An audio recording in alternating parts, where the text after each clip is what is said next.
কবর হচ্ছে পরকালের প্রথম স্তর, প্রথম বিপদ। ভাই না জামিন হো ফাবাদ হয় শরমিন হো। মানুষ যদি কবরে বেঁচে যায় তাহলে এরপরে যত স্তর আছে সব সহজ হয়ে যাবে। মানুষ যদি কবরে বাঁচতে না পারে তাহলে এরপরে যত স্তর আছে সব আরো কঠিন ও জটিল হয়ে যাবে। কবর যত কঠিন, কিয়ামত তার চেয়ে অনেক বেশি কঠিন। কিয়ামত যত কঠিন, জাহান্নাম তার চেয়ে অনেক অনেক অনেক বেশি কঠিন। কি দিয়ে বুঝায় আপনাকে আমি কবর কত কঠিন? রাসূল সাল্লাল্লাহু আলাইহি ওয়াসাল্লাম বলেন, যখন তাকে কবরে জিজ্ঞাসা করা হবে দ্বীন সম্পর্কে, মুহাম্মদ সাল্লাল্লাহু আলাইহি সাল্লাম সম্পর্কে, ইসলাম সম্পর্কে, সে যদি উত্তর দিতে না পারে, ইয়াযরিবু জারবাতান, এত জোরে তাকে ফেরেশতা মারবেন, ইয়াসিহু সাইহাতান, সে বাপরে মারে করে চিৎকার করবে, ইয়াসমাউ মা বাইনাল মাশরিক ওয়াল মাগরিব ইল্লা সাকালাইন, সারা পৃথিবীর জীবজন্তু, কীট পতঙ্গ, পদার্থ, জড় পদার্থ সব কিছু তার চিৎকার শুনতে পাবে, মানুষ আর জিন শুনতে পাবে না। এখান থেকে 50,000 কোটি কিলোমিটার দূরে যে বস্তু আছে সেও শুনতে পাচ্ছে এই কবরের চিৎকার। সে কত জোরে চিৎকার করছে আপনাকে আমি বুঝাতে অক্ষম। মুহাম্মদ সাল্লাল্লাহু আলাইহি ওয়াসাল্লাম বলেছেন, যে মারে সে চোখে দেখে না, যে মারে সে কানে শোনে না, যে মারে সে ফেরেশতা, তার রং বিভিন্ন ধরনের, কালো নীল, ভিন্ন ধরনের রং, চোখে দেখে না, কানে শোনে না, কোথায় মারছে আর চিৎকার যে করছে ও শুনতে পায় না, যার কারণে তার মারার গতির পরিবর্তন হয় না। মারে যে সে পুলিশ নয়, মারে যে সে মানুষ নয়, সে খায় না, পেশাব করে না, তার সংসার নাই, তার বিবাহ শাদী নেই, তিনি হচ্ছেন ফেরেশতা। প্রথম বাড়িও যেমন, শেষ বাড়িও তেমন, এইভাবে তাকে মারতে থাকবে বিচারের দিন পর্যন্ত। রাসূল সাল্লাল্লাহু আলাইহি সাল্লাম বলেন, যে লাঠি দিয়ে মারা হয়, যে হাতুড় দিয়ে মারা হয়, সেই হাতুড় যদি পাহাড়ের উপরে মারা হয় তাহলে ফায়াসির তোরাব, সেটা পাথর হয়ে যাবে, ধুলা হয়ে যাবে, একবারে খান খান হয়ে। পাহাড়ের উপরে মারা হলে পাহাড় ধুলা হয়ে যাবে। যেই হাতুড় দিয়ে মারা হয় সেই হাতুড়টা যদি পাহাড়কে মারা হয় তাহলে পাহাড় ধুলা হয়ে যাবে। মুহাম্মদ সাল্লাল্লাহু আলাইহি সাল্লাম এইভাবে বলেন। কি দিয়ে বোঝায় আপনাকে আমি কবর কত কঠিন? এখানে চিৎকার করছে, তার কণ্ঠ, তার শব্দ শুনতে পাচ্ছে 50,000 কোটি কিলোমিটার দূরে।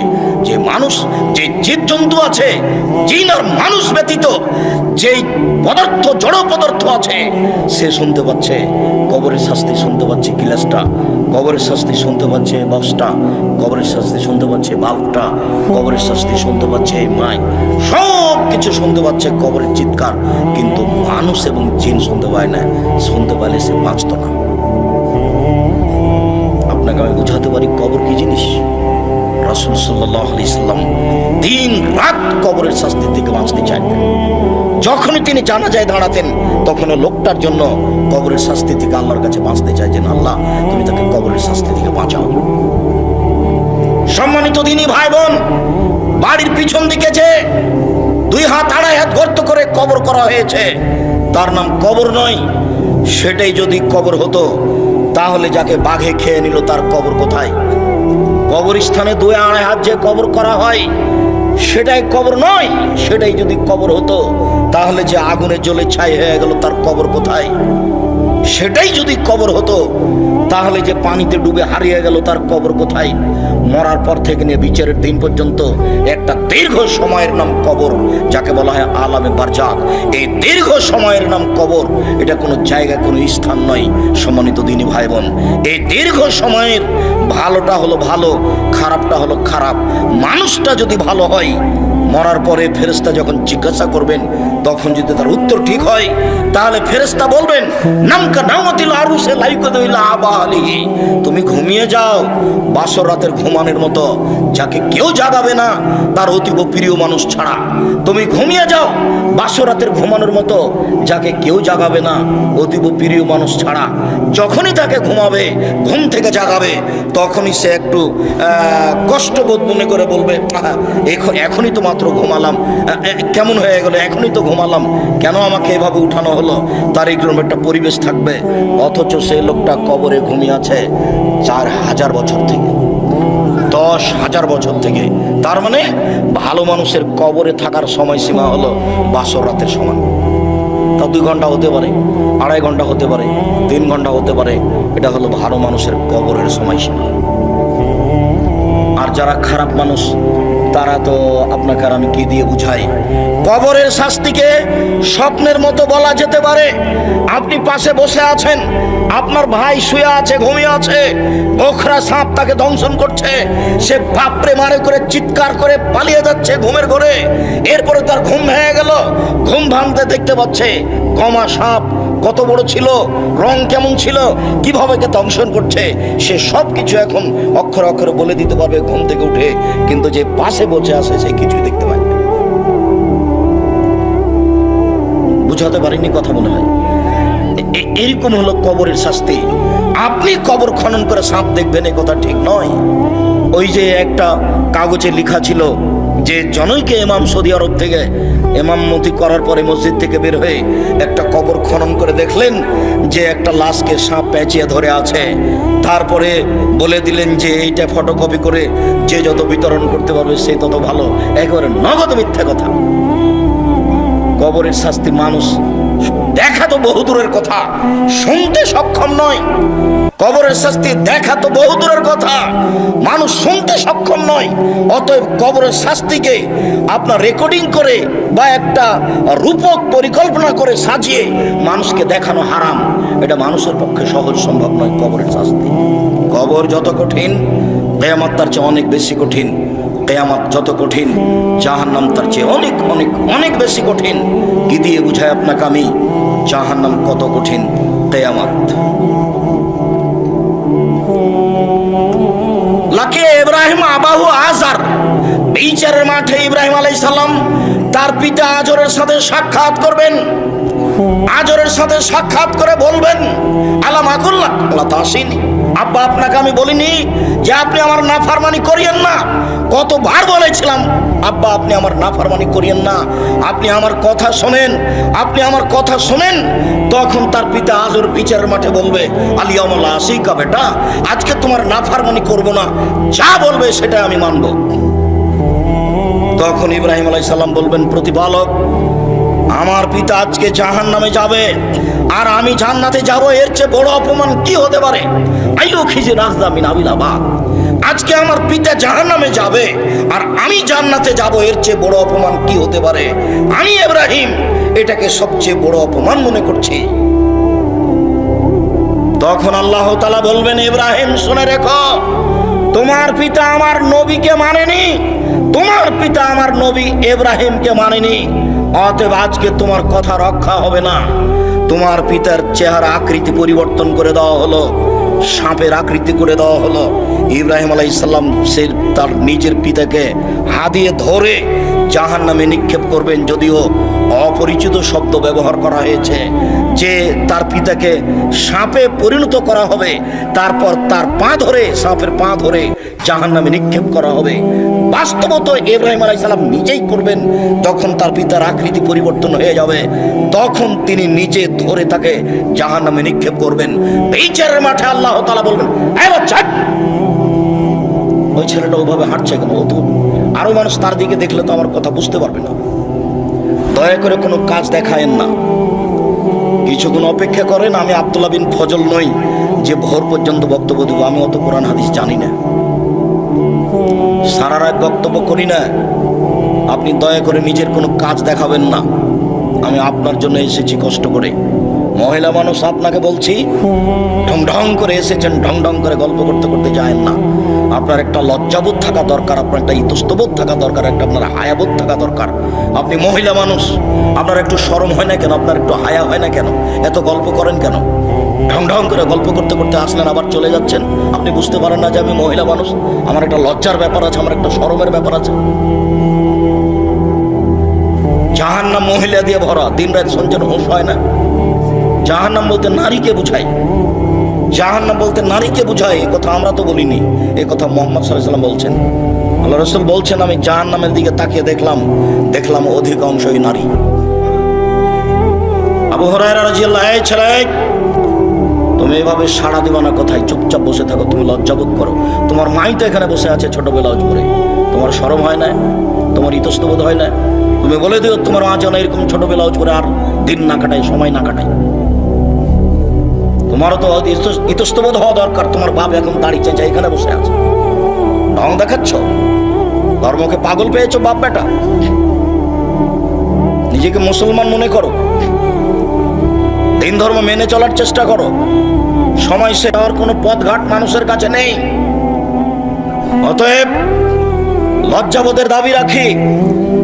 কথার মধ্যে উপস্থিত বৈঠকের মুসলিম বোন, আপনাকে নিয়ে দুটো কথা বলছি, শোনেন। আবু হুরায়রা রাদিয়াল্লাহু তাআলা আনহু বলেন, রাসূল সাল্লাল্লাহু আলাইহি সাল্লাম বলেছেন, সিনফান মিন আহলিন নার লা নারাহুমা, দুই শ্রেণীর মানুষ জাহান্নামে যাবে, আমি তাদের দেখিনি। দুই শ্রেণীর মানুষ জাহান্নামে যাবে, আমি তাদের দেখিনি। কওমুন মাহুম সায়াতুন, এক শ্রেণীর মানুষ তাদের হাতে থাকবে লাঠি, কাদনাবিল বাকার, গাভীর লেজের মতো, একদিক মোটা একদিক চিকন, তাদের হাতে লাঠি থাকবে। ইয়াদরবু বিহান নাস, তা দিয়ে তারা মানুষকে মারবে। প্রশাসনের হাতে এরকম লাঠি থাকে। যারা কলেজ বিশ্ববিদ্যালয়ে পড়ে, ধর্মের শিক্ষার নামে ঢং করে বেড়ায়, তাদের হাতে এরকম লাঠি থাকে। যারা দলীয় দাপট দেখায়, দাঙ্গাবাজি করে, ক্ষমতা দেখায়, জোর করে জমি দখল করে, জোর করে এলাকা দখল করে, মানুষের মান সম্মানের হানি করে, মানুষকে জোর করে অপমান করে জেল হাজতে দেয়, এদের হাতে এরকম লাঠি থাকে। এরা যেন মনে করে জাহান্নাম আমার জন্য অপেক্ষা করছে। জুলুম করে, দাঙ্গাবাজি করে, ক্ষমতা দেখিয়ে, তারপর দেখিয়ে বেশি দিন টিকা যায় না। ফেরাউন ডুবে গেছে, অতএব আপনার জন্য জাহান্নাম অপেক্ষা করছে, আপনি থামুন। আপনাকে আমি অনুরোধ করেছি, ক্ষমতা দেখিয়ে, দাঙ্গাবাজি দেখিয়ে, জুলুমবাজি করে, মানুষের প্রতি অন্যায় অবিচার করে, ক্ষমতা দেখিয়ে, মানুষকে জেল হাজতে দিয়ে, মানুষকে অপমান করে 1 মিনিট বাঁচার চেষ্টা করিয়েন না। নরম হয়ে থাকেন, খুব নরম হয়ে থাকেন, মাটির মানুষ, মাটির মতো হয়ে থাকেন, ফলাফল ভালো হবে। সময় অল্প। কালকে ছিল 40 বছর, আজকে দেখছেন 60। কালকে ছিল 60 বছর, আজকে দেখলেন 80। তার মানে বেশি সময় নেই, অল্প সময়।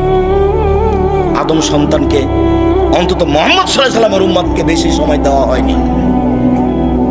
অল্প সময় বাঁচতে এসে মানুষের ক্ষতি করে বাঁচার চেষ্টা করিয়েন না, মানুষকে অপমান করে বাঁচার চেষ্টা করিয়েন না, এর ফলাফল ভালো নয়।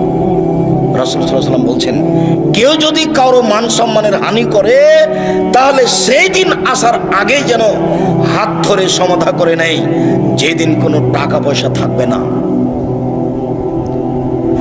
যেহেতু বিচারের মাঠে হাত ধরে ক্ষমাও হবে না, যেহেতু বিচারের মাঠে টাকা পয়সা দিয়ে বাঁচাও যাবে না, সেই দিন তখন নেকি দিয়ে বাঁচতে হবে। আমি একটা লোককে অপমান করেছিলাম, আমি এখন বাঁচবো কি দিয়ে? আমার নেকি দিয়ে। আমার নেকি দিতে দিতে যখন শেষ হয়ে যাবে, তখন আমি যাব জাহান্নামে, ও যাবে জান্নাতে। এটা হলো বিচারের মাঠে বিচারের পদ্ধতি। ওখানে টাকা পয়সা দিয়ে বিচার হবে না, ওখানে ক্ষমতা দিয়ে বিচার হবে না, ওখানে বিচার হবে নগদ নেকি দিয়ে। জালেমকে তার নেকি বুঝিয়ে দিয়ে তাকে জাহান্নামে যেতে হবে, এটাই হলো বিচার। যার কারণে দাঙ্গাবাজি করে কিছু করার চেষ্টা করিয়েন না। পৃথিবীর মানুষ শুনে রেখো, 2 শ্রেণীর মানুষ জাহান্নামে যাবে, আমি তাদের দেখিনি। এক শ্রেণীর মানুষের হাতে থাকবে লাঠি, গাভীর লেজের মতো, একদিক মোটা একদিক চিকন, তারা মানুষকে এই লাঠি দিয়ে মারবে, ওরা জাহান্নামে যাবে। 2 নিসাউন, মহিলা, কাছে এতন, কাপড় পরে থাকবে, আর এতন উলঙ্গ। তোমার মা ছোটবেলা করে এখন বসে আছে, বলো এটা কি? যার হাত দেখা যায়, পেট দেখা যায়। আমি শাড়ি হারাম পোশাক বলিনি, শাড়ি পরা যায়। আমি বলেছি ভালো হবে সালোয়ার কামিজ বেক্সি চাদর পরেন। শাড়ি যদি পরেন তাহলে 2 ছাড়ের ব্লাউজ পরতে হবে, যার হাত হবে কবজি পর্যন্ত, নিচের দিক কোমরের নিচে চলে যাবে, 1.5 গজ কাপড়ের ব্লাউজ করতে হবে। আর শাড়ি পরলে পা মোজা পরতে হবে। বাইরে বের হলে শাড়ি পরে পা মোজা না পরে যদি অটোতে উঠে, তাহলে হাঁটু পর্যন্ত পা খুলে যাবে।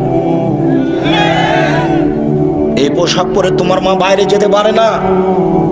আর এটা হচ্ছে পল্লী অঞ্চল, সারা গ্রামের সবাই নাকি চাচা, সবাই নাকি ভাই, সবাই নাকি বাপ, সবাই সবার সাথে কথা বলছে নির্দ্বিধায়। অবাক মনে মনে করছেন যে আপনি এরকম করছেন যার জন্য পৃথিবীর সবাই করছে, এরকম কথা ঠিক নয়। আপনি বগুড়া জামিলে যান, এক শ্রেণীর মানুষ আছে, এক শ্রেণীর পরিবার আছে, ওদের পরিবারের ওদের মহিলাদের কাপড় পুরুষ দেখে না। যদি পুরুষ দেখে নেই তাহলে সেই কাপড় তারা আর পরবে না, তাকে আগুন দিয়ে জ্বালিয়ে দেবে। আপনার স্ত্রী আপনার মেয়ে নগ্ন হয়ে চলছে, যার কারণে আপনি বলছেন পৃথিবীতে সবাই এরকম। ওদের সব সময় পোশাক পুরুষ দেখে না। ওরা বাড়ির বাইরে বের হলে শুধু বোরকা দেখতে পাবে, অন্য কিছু নয়। অথচ তারা বেঁচে আছে, আজও পৃথিবীতে বেঁচে আছে, তাদের দিন চলে। সম্মানিত দিনী বোন শুনুন, আপনাকেই বলছি, আপনার রাস্তাতে হাঁটা দেখলে লজ্জা হয়, আপনার চলাফেরা দেখলে খারাপ লাগে, লজ্জা হয়। মনে হয় যেন আপনার স্বামী নেই, মনে হয় যেন আপনার বাপ নেই, আপনি যেন পিতাহীন মানুষ, আপনি যেন স্বামীহীন মানুষ। স্বামী থাকলে আপনার এরকম অবস্থা কেন? আত্মমর্যাদা থাকবে স্বামী থাকলে। আপনার একটা আত্মমর্যাদা আছে, স্বামীর একটা আত্মমর্যাদা আছে। স্বামীর আত্মমর্যাদা খেয়াল করলে তো আপনি এমনটা করতে পারেন না। স্বামীর একটা আত্মমর্যাদা খেয়াল করা দরকার। আসমা রাদিয়াল্লাহু তাআলা আনহা বলেন, আবু বকর সিদ্দিকের মেয়ে আসমা রাদিয়াল্লাহু তাআলা আনহা বলেন যে আমি মাঠে থেকে খেজুরের আটি বোঝা মাথায় করে নিয়ে আসছিলাম। রাস্তায় রাসূল সাল্লাল্লাহু আলাইহি ওয়াসাল্লামের সাথে দেখা হয়ে গেল। আল্লাহ রাসূল আমাকে বললেন, আসমা তুমি উটের উপরে চলে আসো, উটের উপরে উঠো। তখন আমি লজ্জা করলাম। আমার স্বামী জুবাইরের আত্মমর্যাদাকে আমি খেয়াল করলাম, না না না না না, আমি যদি রাসূলের উটের পিছনে উঠি তাহলে জুবাইর এটা খারাপ মনে করবে। জুবাইরের একটা আত্মমর্যাদা আছে, তার একটা দাম আছে। আমি এই হিসাব করে আর রাসূলের উটের পিছন দিকে উঠলাম না। আমি বাড়িতে এসে বললাম, জুবাইর শোনেন, আমার স্বামীকে বললাম এই ঘটনা, আপনার আত্মমর্যাদাকে হিসাব করে মহিলা মানুষ মাঠে থেকে বোঝা মাথায় করে নিয়ে চলে আসো, এটা আমাকে খারাপ লাগে। হাদিস বুখারী মুসলিম, তার নাম আত্মমর্যাদা। এই ছেলে, তোমার বাপের একটা আত্মমর্যাদা থাকলে তোমার মা এভাবে বসে থাকতে পারে? তোমার বাপ একটা কাপুরুষ, তোমার বাপ একটা কাপুরুষ, তোমার বাপ একটা কাপুরুষ। মনে কিছু নিও না। তোমার বাপের ব্যক্তিত্ব থাকলে, তোমার বাপের মর্যাদা থাকলে, তোমার বাপের আত্মমর্যাদা থাকলে তোমার মা এভাবে চলতে পারতো না। এটা অসম্ভব হতে পারে না। তোমার বাপ নিজেকে পশু প্রাণীর মতো মনে করে। বুঝে না ওরা অন্তর আছে, বুঝে না। দেখে না ওরা চক্ষু আছে, দেখে না। শোনে না ওরা কান আছে, শোনে না। উলাইকা কাল আনাম, তারা পশু প্রাণীর মতো, তারা গরু ছাগলের মতো, তারা কুকুর সিরগালের মতো, বালুমাদাল, বরং তার চেয়ে খারাপ। তোমার পিতা পশু প্রাণীর মতো নিজেকে মনে করে। ব্যক্তিত্ব থাকলে এইভাবে স্ত্রী ঘুরতে পারে? যেভাবে চোখ ঘুরে বউ সেভাবে ঘুরে, চোখ যেভাবে ঘুরে বউ সেভাবে চলে। তার নাম ক্ষমতা, তার নাম ব্যক্তিত্ব, তার নাম আত্মমর্যাদা। রাসূল সাল্লাল্লাহু আলাইহি সাল্লাম বলেন, নিসাউন, মহিলা কাশিয়াতুন, কাপড় পরে থাকে, আর এতুন, উলঙ্গ। তোমার মার পোশাককে আল্লাহ নবী উলঙ্গ বলেছেন, আর তোমার বোনের পোশাককে আল্লাহ রাসূল উলঙ্গ বলেছেন। এই ছেলে, এই হাদিসের বিকল্প কি তরজমা হতে পারে তুমি বিবেচনা করো। আমি এই কথা বলিনি, এই কথা মুহাম্মদ সাল্লাল্লাহু আলাইহি সাল্লাম বলেছেন। নিজেকে পশু প্রাণী মনে করো না, নিজেকে গরু ছাগল মনে করো না, নিজেকে মানুষ মনে করিও। পশু প্রাণীর বিচার হবে না, গরু ছাগলের বিচার হবে না, কুকুর শ্রীগালের বিচার হবে না, বিচার মানুষের হবে, বিচার জিনের হবে। এরাই বুঝে, এদের বোধ শক্তি আছে, এদের বোধোদয় আছে, এদের বোধগম্য আছে, এদের হিতাহিত জ্ঞান আছে। এরাই ভালো হতে পারে। যেহেতু ভালো হচ্ছে না, কাজে এরা পশু প্রাণীর মতো, এরা গরু ছাগলের মতো, এরা কুকুর শ্রীগালের মতো। তবে আল্লাহ তাদেরকে কুকুর শ্রীগাল বলেননি। পরিবর্তন হতে পারে। আজকেই পরিবর্তন হতে হবে তোমাকে, আজকেই পরিবর্তন হতে হবে তোমার মাকে, আজকেই পরিবর্তন হতে হবে তোমার বোনকে। সিদ্ধান্ত পরিবর্তন করুন আপনি আমার দিনী বোন। রাসূল সাল্লাল্লাহু আলাইহি সাল্লাম বলেন, মাইলাতুন, এরা পুরুষকে নিজের দিকে আকৃষ্ট করে। মমিলাতুন, তারা পুরুষকে নিজের দিকে আকৃষ্ট করে। মাইলাতুন, এরা নিজেরা আকৃষ্ট হয় পুরুষের দিকে। এরা বাড়িতে যখন থাকে তখন ভালোই থাকে, যখন বাড়ি থেকে বের হয় রাস্তায় চলে তখন কেন জানি কেমন কেমন করে, আনছান করে। একবার ডান দিকে যায়, একবার বাম দিকে যায়, একবার হাত নাড়ে, একবার জোল নাড়ে, কেন জানি কেমন কেমন করে। তার মানে এরা পুরুষের দিকে আকৃষ্ট হয়েছে। লায়াত খোলা জান্নাত, এরা জান্নাতে যাবে না, জান্নাতে তো যাবে না, যাবে না। ওলা ইয়াজিদনা রিহাহা, এরা জান্নাতের গন্ধ পাবে না। ফাইনা রিহাহা লা তুজাদু মিন মাসরিতি কাযা ওয়া কাযা, যে জান্নাতের গন্ধ 1 বছরের দূরত্ব পথ থেকে পাওয়া যায়, এটা জান্নাত। এখানে একটা দ্রুতগামী ঘোড়া দৌড়াতে আরম্ভ করে 1 বছর দৌড়াই, এই যত পথ যাবে ওই পথের মাথায় কেউ যদি দাঁড়ায় তাহলে জান্নাতের গন্ধ পাবে। এই মহিলারা জান্নাতের গন্ধ পাবে না। সম্মানিত দিনী বোন, আপনাকে আমরা আর একটা কথা বলে আমাদের আলোচনার দিকে এগিয়ে যাচ্ছি। রাসূল সাল্লাল্লাহু আলাইহি ওয়াসাল্লাম বলেন 3 শ্রেণীর মানুষ জান্নাতে যাবে না। সালাসাতুন লা তাদখুলুল জান্নাতা আবাদা, 3 শ্রেণীর মানুষ কখনো তারা জান্নাতে যাবে না। 1, মদমিনুল খামর, যারা নিয়মিত বিড়ি, তামাক, জর্দা, সিগারেট, গুল, নেশাদার দ্রব্য খায়, পান করে, তারা জান্নাতে যাবে না। এমন ভাবে আজ থেকে আপনি বিড়ি সিগারেট ছেড়ে দিবেন, দোকানদার যেন একেবারে যা কিনেছিল সেটা যেন মালিককে ফেরত দিয়ে আসে বা ফেলে দেয়, আগুন দিয়ে জ্বালিয়ে দেয়। আর তুমি যদি আবার এখান থেকে উঠে গিয়ে আবার সিগারেট লাগাও, তখন তুমি মনে করি কি ব্যাপার, আমি কি পশু নাকি? বুঝেও তো বুঝলাম না, আমি তো বুঝলাম, তারপরে আবার আমি ভালো হতে পারলাম না কেন? তাহলে কি আজ আমি পশুর মতো হয়ে গেছি? ফকির ভিক্ষা চাইলে বলেন মাফ কর, আর ওই টাকা দিয়ে বিড়ি সিগারেট কিনে দিন রাত খান, শরম হয় না কেন? রাসূল সাল্লাল্লাহু আলাইহি ওয়াসাল্লামকে জিজ্ঞাসা করা হয়েছিল, আল্লাহর নবী, আইউল আমাল আফজাল, পৃথিবীতে কর্ম হিসাব সবচেয়ে উত্তম কোনটা? মানুষ যে সব কাজ করে তার সবচেয়ে ভালো কাজ কোনটা? তখন আল্লাহ রাসূল উত্তরে বললেন, তুতে মুত্তাম ওয়া তাকরাউ সালাম আলামান আরাফ দামান লাম তারিফ, তুমি দুস্থ গরীব ফকির মিসকিনকে খেতে দেবা, এটাই তোমার জীবনের সবচেয়ে ভালো কাজ। দুই, যাকে চিনো তাকেও সালাম দিবা, যাকে চিনো না তাকেও সালাম দিবা। দেখে সালাম দিতে হবে এই কথা নয়, মৌলানা সাহেবকে সালাম দিতে হবে এই কথা নয়, যাকে চিনেন তাকেও সালাম দিবেন, যাকে চিনবেন না তাকেও সালাম দিবেন। মিশরে কয়েকদিন ছিলাম, তো একটা জিনিস দেখেছিলাম, মিশরের মাটিতে সবাই কোরআন মাজিদ পড়তে পারে, ভ্যান চালক, রিক্সা চালক, অফিসার, মন্ত্রী, এমপি, সবাই কোরআন মাজিদ পড়তে পারে, সবাই সবাকে সালাম দেয়। মন্ত্রী ও রিক্সাওয়ালাকে সালাম দিচ্ছে, সবাই সবাকে সালাম দেয়। যদি একটা খারাপ বৈশিষ্ট্য আছে, প্রায় সবাই দাড়ি চাঁচে, তবে সবাই সবাকে সালাম দেয়। চিনে সালাম দিবেন না। আর 10 জায়গাতে সালাম দেওয়া নিষেধ, এই কথাটাও মিথ্যা।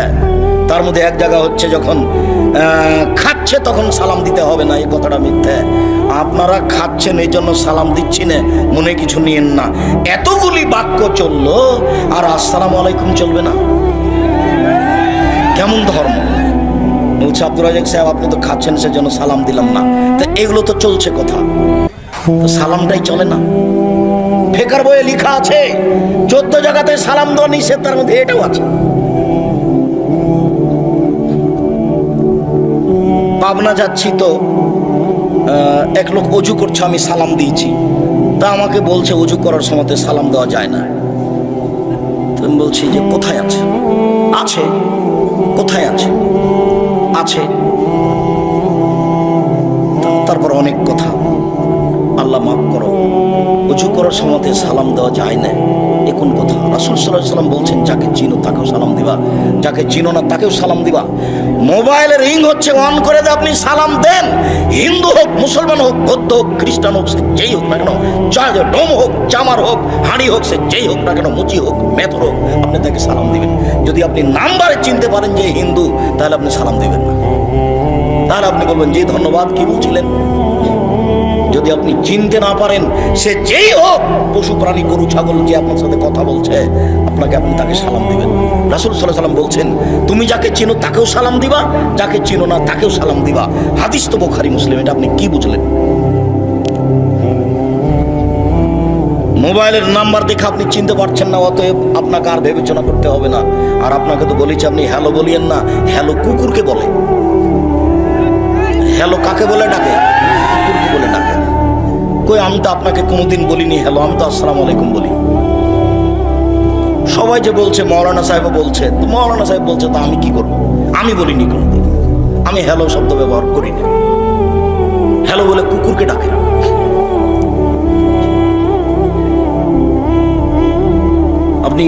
যদি অন করেন তাহলে এটাতেই করবেন।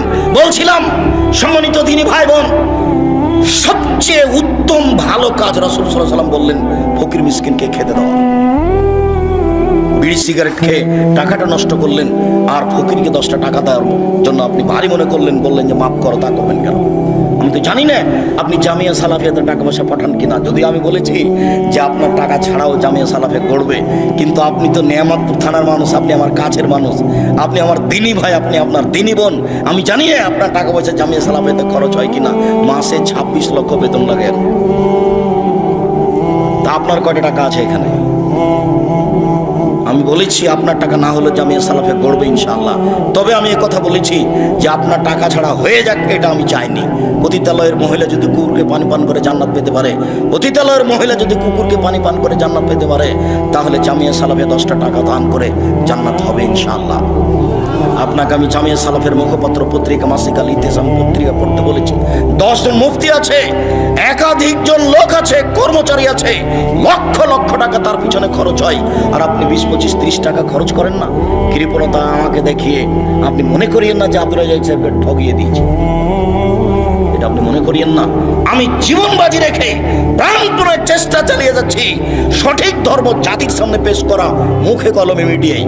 আপনি মূল্যায়ন না করলে আমার কিছু করার নেই। আপনাকে আমি বলেছি কোরআন মাজিদের গায়ে ভাবে লেখা আছে। আপনাকে আমি বলেছি বইয়ের নাম মুকসিদুল মুমিনিন, তার একটা হেডলাইন আছে যে অবিবাহিত ছেলে মেয়ের পড়া নিষেধ, যে দেখে সে পড়ে, যে দেখে সেই পড়ে। তার মানে হেডলাইনটাই মিথ্যে, হেডলাইনই ঠিক হয়নি। এই ছেলে, এই বই পরিবর্তন করতে হবে, লেখকের জন্য ক্ষমা চাইতে হবে। শোনো, এই হেডলাইনের পরে লেখা আছে যা আল্লাহর হস্তে একটাও সত্য কথা নয়, আর সব সরাসরি কোরআন মাজিদের বিরোধী। হেডলাইনের পরে লেখা আছে ভরা পেটে স্ত্রী মিলন হলে ছেলে ভ্যাংচা হয়, সফরের পূর্বে স্ত্রী মিলন হলে ছেলে টেরা হয়, চন্দ্র সূর্য গ্রহণে ছেলে স্ত্রী মিলন হলে ছেলে কানা হয়। হুবাহু কোরআন মাজিদের বিপরীত লেখা আছে কলমে। যার জন্য কলমের দাম আছে। মাসিক আল ইতিসাম পত্রিকাকে আপনাকে মূল্যায়ন করতে হবে। বলছিলাম যখন ইব্রাহিম আলাইহিস সালামের সাক্ষাৎ হয়ে গেল বাপের সাথে, আজরের সাথে, ইব্রাহিম আলাইহিস সালাম বলেন, আব্বা আপনাকে আমি বলেছিলাম আপনি আমার নাফরমানি করিয়েন না। তখন তার বাপ বলবে, বেটা আজ তুমি যা বলবে তাই মেনে নিব। তখন ইব্রাহিম আলাইহিস সালাম বলবেন, আজ আমি জান্নাতে যাব, আমার বাপ জাহান্নামে যাবে, এর চেয়ে বড় অপমান কি হতে পারে? তখন আল্লাহ উত্তরে বলবেন, ইব্রাহিম শুনুন, আপনার পিতা আমার নবী ইব্রাহিমকে মানেনি, অতএব তার জাহান্নাম হবে, এটাই ঠিক। বাপ যদি ভুল পথে থাকে, বেটা বিচারের মাঠে তাকে রক্ষা করতে পারবে না। কিয়ামতের মাঠ বড় কঠিন, যেখানে ইব্রাহিম আলাইহিস সালাম কোনো কাজে আসবেন না। কিয়ামত যত কঠিন, জাহান্নাম তার চেয়ে অনেক অনেক অনেক বেশি কঠিন। কি দিয়ে বুঝায় আপনাকে আমি জাহান্নাম কত কঠিন?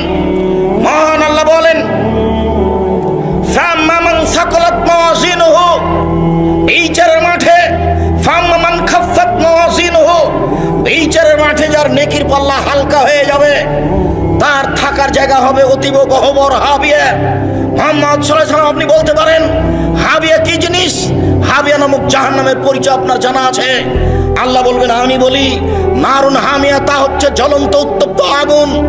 জাহান্নাম বলতে উত্তপ্ত আগুনকে বলা হয়। মহান আল্লাহ বলেন, কাল্লা লা ইউমবাদান্না ফিল হুতামা ওমা আদরাকা মাল হুতামা, অবশ্যই তাকে চূর্ণ বিচূর্ণকারী হুতামা নামক জাহান্নামে নিক্ষেপ করা হবে। মুহাম্মদ সাল্লাল্লাহু আলাইহি ওয়াসাল্লাম আপনি কি বলতে পারেন চূর্ণ বিচূর্ণকারী হুতামা নামক জাহান্নাম কি? এই বাচ্চা বসো, একটু ধৈর্যের পরিচয় দিবেন। ধৈর্যকে ঘোড়ার ডিম মনে করিয়েন না। ধৈর্য একটা শব্দ নয়, ধৈর্য একটা বাস্তবায়নের কিছু। ধৈর্য শব্দ নয়, ধৈর্য হচ্ছে বাস্তবায়নের কিছু। অতএব কথাকে মূল্যায়ন করবেন। আল্লাহ তাআলা বলেন, আমি বলি চূর্ণ বিচূর্ণকারী হুতামা নামক জাহান্নামটি কি? নারুল্লাহিল মুকাদ্দা, তা হচ্ছে জ্বলন্ত উত্তপ্ত আগুন। আল্লাহ তাআলা জাহান্নামের পরিচয় দিচ্ছেন। জাহান্নাম বলতে জ্বলন্ত আগুনকে বলা হয়। মহান আল্লাহ বলেন সাউসলিহে সাকার, অচিরে আমি তাকে সাকার নামক জাহান্নামে নিক্ষেপ করব। আমাদ্রাকা মা সাকার, মুহাম্মদ সাল্লাল্লাহু আলাইহি ওয়াসাল্লাম বলতে পারেন সাকার নামক জাহান্নামটি কি? আল্লাহ বলছেন লা তুবকি ওয়ালা তাদার, সাকার এমন একটি জাহান্নাম যে মানুষকে ছাড়বেও না, যে মানুষকে মারবেও না, তার নাম জাহান্নাম। এই কথাটা আল্লাহ তাআলা অন্য জায়গাতে বলেন লা ইয়ামুতু ফিহা ওয়ালা ইয়াহইয়া, মানুষ জাহান্নামে মরবেও না, মানুষ জাহান্নামে বাঁচবেও না। আল্লাহ তাআলা এই কথাটা অন্য জায়গাতে বলেন এইভাবে ওয়ায়াতিহিল মাউতু মিন কুল্লি মাকানিন ওয়া মা হুয়া বিমাইয়িত, জাহান্নামে মানুষকে মরণ চতুর্দিক থেকে ঘিরে ধরবে কিন্তু মরবে না, তার নাম জাহান্নাম। কয়েকটা আয়াত দিয়ে আপনাকে আমি জাহান্নামের পরিচয় দিচ্ছিলাম। রাসূল সাল্লাল্লাহু আলাইহি সাল্লাম বলেন পৃথিবীর মানুষ শুনে রেখো, ইন্না সাখরাতাল আযীমা, বিশাল একটা পাথর, 1 কোটি মণ ওজনের একটা পাথর যদি জাহান্নামের মুখে ছেড়ে দেওয়া হয় তাহলে নিচে পৌঁছতে সময় লাগবে 70 বছর। 1 কোটি মণ ওজনের একটা পাথর যদি 1 ঘন্টা নিচে যায় কত যেতে পারে, 1 দিন যদি নিচে যায় কত যেতে পারে, যদি 1 বছর নিচে যায় কত যেতে পারে, 70 বছর নিচে গেলে কত যাবে আপনাকে আমি বোঝাতে অক্ষম জাহান্নাম কত গভীর। সম্মানিত দিনী ভাই বোন, জাহান্নামের নিচে থাকবে যারা মুনাফিক, তারা হিন্দু জাহান্নামে যাবে, তবে সবচেয়ে নিচে থাকবে এই কথা আল্লাহ বলেন।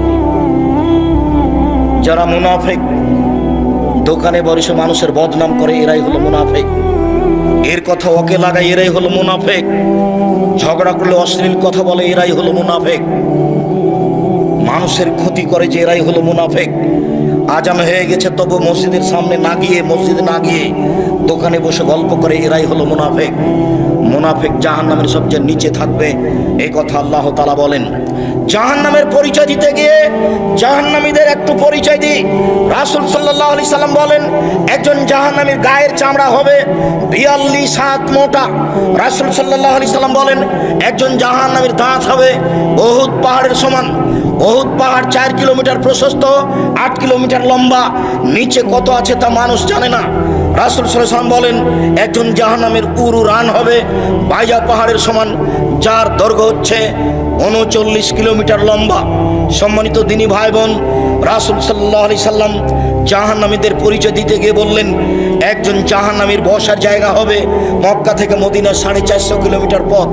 একটা লোকের বসার জায়গা যদি 450 কিলোমিটার হয়, একটা লোকের গায়ের চামড়া যদি 42 হাত মোটা হয়, একটা লোকের দাঁত যদি উহুদ পাহাড়ের সমান হয়, একটা লোকের উরু রান যদি বাইজা পাহাড়ের সমান হয়, একটা লোকের ডান কাঁধ থেকে বাম কাঁধের ব্যবধান যদি একটা দ্রুতগামী ঘোড়ার 3 দিন 3 রাতের পথ হয়, তাহলে লোকটা কত বড়। পৃথিবীর শুরু থেকে শেষ পর্যন্ত যত মানুষ এসেছে, যত মানুষ আছে, যত মানুষ আসবে, তার শতকরা 1999 জন লোক জাহান্নামে যাবে। একজন যদি এত বড় হয় তাহলে হাজারে এত গেলে জাহান্নাম কত বড় আপনাকে আমি কি দিয়ে বুঝাই জাহান্নাম কি জিনিস। রাসূল সাল্লাল্লাহু আলাইহি সাল্লাম বলেন যত মানুষ এসেছে, যত মানুষ আছে, যত মানুষ আসবে, যত জিন এসেছে, যত আছে, যত আসবে, সব যদি একসাথে জাহান্নামের দরজা দিয়ে ঢোকে তাহলে ঢুকতে অসুবিধা হবে না। তার নাম জাহান্নাম। মানুষকে শাস্তি দেওয়ার জন্য আল্লাহ এই ব্যবস্থা করেছেন। জাহান্নামকে বিচারের মাঠে টেনে নিয়ে যাওয়া হবে। জাহান্নাম কথা বলতে পারে। যখন জাহান্নামে মানুষকে নিক্ষেপ করা হবে, যতবার নিক্ষেপ করা হবে ততবার জাহান্নাম বলবে আর কি কিছু আছে, আর কি কিছু আছে। তখন আল্লাহ তাআলা তার পাকে জাহান্নামে ঢুকিয়ে দিবেন।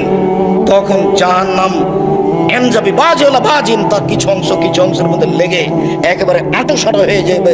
আঁটোসাঁটো হয়ে গিয়ে জাহান্নাম বলবে কাত কাত কাত, যথেষ্ট যথেষ্ট যথেষ্ট। তাহলে জাহান্নাম কথা বলতে পারে। এ দেখেন জাহান্নাম কথা বলছে। ফাস্তাকাতিন নার ইলা রাব্বিহা, জাহান্নাম তার প্রতিপালকের কাছে অভিযোগ করলো। অভিযোগ করে বলল ইয়াকুল বাজি বাজান, আল্লাহ আমার কিছু অংশকে ধরে খায়। এইদিকের আগুন ঝাপটা মেরে এইদিকের আগুনকে ধরে খায়, এইদিকের আগুন ঝাপটা মেরে এইদিকের আগুনকে ধরে খায়। তার মানে আল্লাহ তুমি আমার ভেতরের শাস্তিকে একটু হালকা করবে কি? ফাওয়াজান আল্লাহ হবে নাফসাইন, তখন 2টা শ্বাসের অনুমতি দিয়ে তার ভেতরের শাস্তি হালকা করা হলো। আল্লাহ বললেন ঠিক আছে জাহান্নাম, আমি তোমার কথা মেনে নিলাম, তুমি একবার শ্বাস ছাড়বে ঠান্ডা এলাকা থেকে, তাহলে পৃথিবী 6 মাস ঠান্ডা থাকবে। তুমি একবার শ্বাস ছাড়বে গরম এলাকা থেকে, তাহলে পৃথিবী 6 মাস গরম থাকবে। অন্যথায় তুমি একবার শ্বাস ছাড়বে, তাহলে পৃথিবী 6 মাস গরম থাকবে, আর একবার শ্বাস গ্রহণ করবে, তাহলে পৃথিবী 6 মাস ঠান্ডা থাকবে।